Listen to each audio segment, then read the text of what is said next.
మిత్రులందరికీ good evening. So ఈరోజు markets అనేది అగైన్ మళ్ళీ నెగటివ్లో క్లోజ్ అయినాయి. అయితే మనం 2024ని ఒక స్పెషల్ ఇయర్గా మనం చెప్పుకోవచ్చు. ఎందుకంటే మనకున్న దగ్గర దగ్గర 200 కంట్రీలు మనం చూస్తే దాంట్లో 50 కంట్రీస్ పైన ఏంటంటే జనరల్ ఎలక్షన్స్ 2024లో ఉన్నాయి. సో వీటి వల్ల మార్కెట్లో uncertainty and speculation up and down జరిగే అవకాశం అయితే ఉందన్నమాట. దాన్ని మనం వోల్టైలిటీ అంటాం. ముఖ్యంగా యూరోపియన్ కంట్రీస్ కానీ ఎస్పెషల్లీ అమెరికా అండ్ ఇండియా కూడా ఈ జనరల్ ఎలక్షన్స్ ఉన్నాయి కాబట్టి డెఫినెట్గా ఏంటంటే స్టాక్ మార్కెట్లో మనం వోలటైలిటీ అనేది ఎక్స్పెక్ట్ అయితే చేసుకోవచ్చు. అయితే జెఫరీ అనే సంస్థ ఏం చేసిందంటే ఈ యొక్క మోడీ గారి గవర్నమెంట్ వస్తుందన్న ఉద్దేశంతో స్టాక్ మార్కెట్లో పెట్టుబడులు పెట్టుకుంటూ వచ్చారు. స్టాక్ మార్కెట్ ఉండాల్సిన ప్రైస్ను మించి పైకి వెళ్ళింది. ఒకవేళ గవర్నమెంట్ ఫార్మేషన్ జరిగినా సరే ఇంకా ఇంతకంటే పెద్దగా పైకి వెళ్ళటానికి ఏమీ లేదు అన్నట్టు చెప్పడం అనేది ఒక కామెంట్ చేయడం జరిగింది. ఒకవేళ మోడీ గారి గవర్నమెంట్ అనేది రాకపోతే లేదా సక్రమైన మెజారిటీ కనపడకపోతే మార్కెట్ అనేది ఈ యొక్క 25% దాకా కరెక్షన్ తీసుకోవచ్చని ఒక కాషన్ నోట్ అయితే మెన్షన్ చేయడం అనేది జరిగింది. దాని తర్వాత మనం చూసుకున్నట్టయితే ముఖ్యంగా జియోపొలిటికల్ ఇష్యూస్, రెడ్ సీలో ఎక్స్పోర్ట్స్ ఇంపోర్ట్స్ ఈ షిప్స్ ఈ యొక్క జరుగుతుంది కాబట్టి గొడవలు అనేవి దానివల్ల కూడా మనకి ఎక్స్పోర్ట్స్ ఇంపోర్ట్స్లో కొద్దిగా డిలే అనేది జరగటం లేదా క్యాన్సిలేషన్ జరగటం ఇది కూడా మన యొక్క ఆర్థిక వ్యవస్థ మీద ఇంపాక్ట్ చూపిస్తుందని చెప్పేసి చెప్పుకోవచ్చు. అదీగాక మనం చూస్తే చైనా యొక్క డేటాని చూసుకున్నట్టయితే వాళ్ళ యొక్క అభివృద్ధి కూడా అనుకున్నంత రేంజ్లో లేకపోవటం కూడా మనకు ఒక ప్రస్తుతం ఏంటంటే మార్కెట్లో ఒక నెగిటివ్ అంశంగా కనిపిస్తూ ఉంది. ఇక యుఎస్ ఏం చేసిందంటే ఫెడ్ ప్రస్తుతం వడ్డీ రేట్లు తగ్గించాలి అని చెప్పేసి నిర్ణయించింది. బట్ హెచ్ఎస్బిసి ఏం చెప్తుందంటే ఈ వడ్డీ రేట్లు మేబీ ఈ యొక్క ఏప్రిల్ మే నెలలో యుఎస్ అనేది వడ్డీ రేట్లు తగ్గిస్తుందని చెప్పేసి చెప్పడం జరిగింది. సో జనరల్గా ఏంటంటే యుఎస్ ఎప్పుడైతే వడ్డీ రేట్లు తగ్గిస్తుందో మన ఆర్బీఐ కూడా తగ్గించడం మొదలు పెడుతుంది అనమాట. అంటే వాళ్ళు తగ్గిస్తే మన ఆర్బీఐ కూడా ఏంటంటే తగ్గిస్తుంది అనమాట వడ్డీ రేట్లు. బట్ ఈసారి ఎలక్షన్లు ఉన్నాయి కాబట్టి ఒక ముందు అయినా జరగవచ్చు అని చెప్పేసి ఒక అలర్ట్ అయితే చేయటం జరిగింది. సో ఎనీహౌ ఏంటంటే మనకి రానున్న రోజుల్లో వడ్డీ రేట్లు అయితే తగ్గే అవకాశం ఉందని చెప్పేసి ఒక క్లారిటీ రావడం జరిగింది. ఇక మనం చూసుకున్నట్టయితే మనకున్న 17 సెక్టార్లలో 6 సెక్టార్లు మాత్రమే ఈరోజు గ్రీన్లో క్లోజ్ అయినాయి. అది కూడా ఒక ఫార్మా మాత్రమే 1% పైన పాజిటివ్గా అయితే క్లోజ్ అయింది.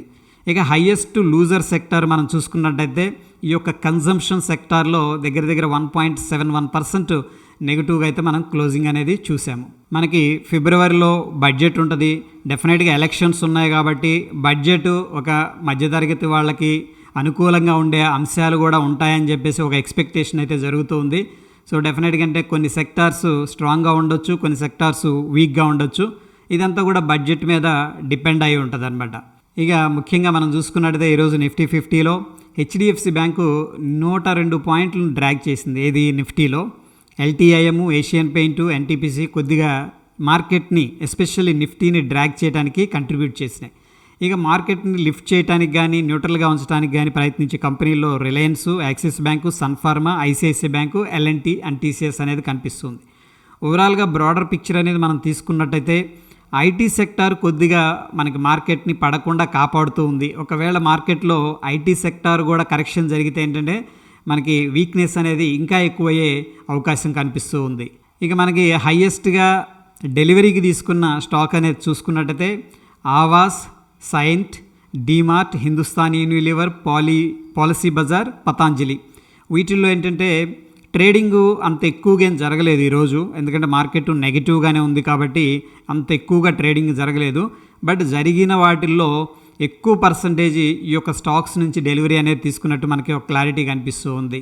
సో ఈ యొక్క పర్టికులర్ స్టాక్స్ మనం వాచ్ లిస్ట్లో పెట్టుకోవచ్చు. దాంట్లో ఎటువంటి మనకి ఆపర్చునిటీ వచ్చినా సరే పార్టిసిపేట్ అనేది చేసుకోవచ్చు. అదేవిధంగా మనం బెంచ్ మార్క్తో కంపేర్ చేస్తే అవుట్ పర్ఫామ్ చేసిన స్టాక్స్ అనేది చూస్తే IRFC, RVNL, network 18, MRPL, Avanti feed, ITI అనేది కనిపిస్తూ ఉంది. అదేవిధంగా బెంచ్ మార్క్తో అండర్ పర్ఫామ్ చేసినవి మనం చూసుకున్నట్టు ఏది లాస్ట్ 7 డేస్లో కొచ్చిన్ షిప్ యార్డు, పాలీక్యాబ్, జీలు, ఆల్ కార్గో, సోనా క్యాంప్స్ అనేది కంప్యూటర్స్ అనేది కనిపిస్తూ ఉంది. ఇక ఫ్రెండ్స్ మనకి నిఫ్టీలో మనం చూస్తే 21,000 600 అనేది స్ట్రాంగ్ రెసిస్టెన్స్ కనిపిస్తుంది. అదేవిధంగా మనకి ప్రస్తుతం అయితే 21,500 దగ్గర కొద్దిగా మార్కెట్ స్టేబుల్గా కనిపిస్తుంది. మేబీ ఇక్కడ నుంచి సపోర్ట్ తీసుకొని పైకి వెళ్ళొచ్చు. బట్ అగైన్ ఏంటంటే ఇమీడియట్గా మనకి 21,600 అనేది స్ట్రాంగ్ రెసిస్టెన్స్ ఉంది. ప్రస్తుతం ఉన్న మార్కెట్ కండిషన్లో ఒకవేళ పైకి వెళితే మళ్ళీ సెల్లర్స్ వచ్చే అవకాశం ఉంది అని అనిపిస్తుంది యాజ్ పర్ ద డేటా. అదేవిధంగా మనం బ్యాంక్ నిఫ్టీ అనేది కానీ చూసుకున్నట్టయితే 46,000 దగ్గర స్ట్రాంగ్ రెసిస్టెన్స్ అయితే కనిపిస్తుంది. అదేవిధంగా 45,500 దగ్గర స్ట్రాంగ్ సపోర్ట్ అయితే కనిపిస్తుంది యాజ్ పర్ ద డేటా. ఇక మనకి సెన్సెక్స్ విషయానికి వస్తే దీంట్లో 71,000 దగ్గర స్ట్రాంగ్ సపోర్ట్ ఉంది. 71,500 దగ్గర అయితే స్ట్రాంగ్ రెసిస్టెన్స్ అనేది కనిపిస్తూ ఉంది. సో ఓవరాల్ కాంటెక్స్ట్ అనేది మనం తీసుకున్నట్టయితే బ్రాడర్ సెన్స్లో మార్కెట్స్ అనేది కొద్దిగా వీక్గా ఉన్నాయి. అండ్ గ్లోబల్గా సెంటిమెంట్ కూడా కొంత నెగిటివ్గానే కనిపిస్తూ ఉంది.